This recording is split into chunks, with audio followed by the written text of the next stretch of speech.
আসসালামু আলাইকুম viewers, best design সেন্টারের পক্ষ থেকে সবাইকে স্বাগতম। আমি আবারও একটি নতুন ভিডিও নিয়ে আপনাদের সামনে হাজির হয়েছি। আজকে চলে এসেছি আমাদের দ্বিতীয় শাখা, যেটা আশুলিয়ায় অবস্থিত।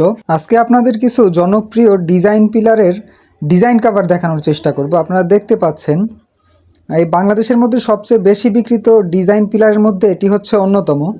আমাদের কাছেও সবচেয়ে বেশি বিক্রিত ডিজাইন পিলার। আমরা 6 ইঞ্চি থেকে শুরু করে 12 ইঞ্চি পর্যন্ত রেডিমেড ডিজাইন পিলার তৈরি করে থাকি। আপনারা যারা নিজেদের বাড়িকে রাজপ্রাসাদের আদলে তৈরি করতে চাচ্ছেন, তাদের জন্য সহজ এবং সাশ্রয়ী সমাধান রেডিমেড ডিজাইন পিলার। আমাদের কাছে আপনারা 6 ইঞ্চি থেকে শুরু করে 12 ইঞ্চি পর্যন্ত রেডিমেড ডিজাইন পিলার পেয়ে যাবেন। বেলকুনি এবং জানালার জন্য রেডিমেড ডিজাইন পিলার, ছাদ এবং সিঁড়ির জন্য রেলিং বা নইচা রয়েছে। আপনার বাড়ি সাজাতে যাবতীয় যা যা প্রয়োজন সব কিছু আমাদের কাছে পেয়ে যাবেন। এই যে একটা ডিজাইন পিলার দেখতে পাচ্ছেন, কি সুন্দর ফিনিশিং। 100% ফিনিশিং কোয়ালিটি সম্পন্ন মাল নিতে হলে আজই বেস্ট ডিজাইন সেন্টারে যোগাযোগ করুন। স্ক্রিনে দেওয়া নাম্বারে যোগাযোগ করে আপনার পছন্দের ডিজাইন পিলারগুলো অর্ডার করে ফেলুন এবং আপনার বাড়িতে পৌঁছানোর পরও চাইলে পেমেন্ট করতে পারবেন। তো আর দেরি না করে আজই যোগাযোগ করুন বেস্ট ডিজাইন সেন্টারে। আজকের ভিডিও এ পর্যন্তই ভিউয়ার্স, দেখা হচ্ছে নতুন ভিডিওতে। সে পর্যন্ত ভালো থাকবেন, সুস্থ থাকবেন। আল্লাহ হাফেজ।